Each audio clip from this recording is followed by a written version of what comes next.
കോഴിക്കോട് സുബൈദയെ കൊലപ്പെടുത്തിയതിന് കാരണം മാതാവിനോടുള്ള പകയെന്ന മകൻ ആഷിഖിന്റെ മൊഴി. പലതവണയായി പണം ആവശ്യപ്പെട്ടിട്ട് നൽകാത്തതും സ്വത്ത് വിൽപ്പന നടത്താത്തതുമാണ് കാരണം. ഇയാൾ മുൻപ് 2 തവണ അമ്മയെ കൊല്ലാൻ ശ്രമിച്ചിരുന്നുവെന്നും പോലീസ് പറഞ്ഞു.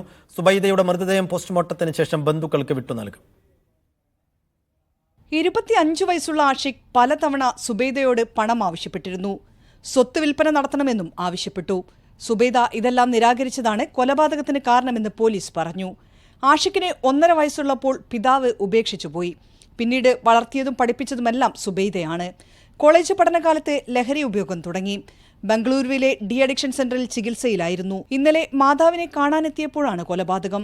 തലയിലെ ട്യൂമറിന് ശസ്ത്രക്രിയ കഴിഞ്ഞ് സഹോദരിയുടെ പുതുപ്പാടിയിലെ വീട്ടിൽ കഴിയുകയായിരുന്നു സുബൈദ.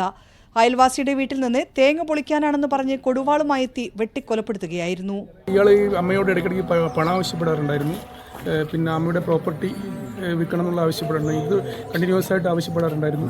അതുകൂടാതെ തന്നെ അമ്മയെ കൊല്ലണമെന്ന് പലതവണ പലരോടായിട്ട് ഇവർ പറഞ്ഞിട്ടുണ്ട്. ഇതുകൂടാതെ അമ്മയെ കൊല്ലാനുള്ള 2-3 അറ്റംപ്റ്റ് നടത്തിയിട്ടുണ്ട്. ജന്മം നൽകിയതിനുള്ള ശിക്ഷയാണ് നടപ്പാക്കിയതെന്നാണ് ആഷിഖ് നാട്ടുകാരോട് പറഞ്ഞത്. അവനോട് ഞാൻ ചോദിച്ചു എന്തായിരുന്നു ഇങ്ങനെ ചെയ്തതെന്ന്. അപ്പോൾ അവൻ പറഞ്ഞത് എന്നെ ജനിപ്പിച്ചതിൻ്റെ പവറാണ്, എന്നെ ഇത്രയും കഷ്ടപ്പെടുത്തിയത്, എന്നെ ജനിപ്പിച്ചതാക്കിയത് ഒന്ന് പ്രതിഫലം കൊടുത്താൽ. ലഹരി ഉപയോഗിച്ച ശേഷമാണ് കൊലപാതകം നടത്തിയതെന്നാണ് പോലീസ് നിഗമനം. പ്രതിയെ കോഴിക്കോട് മെഡിക്കൽ കോളേജിലെത്തിച്ച് വിശദമായ വൈദ്യപരിശോധന നടത്തി. മീഡിയ 1 കോഴിക്കോട്.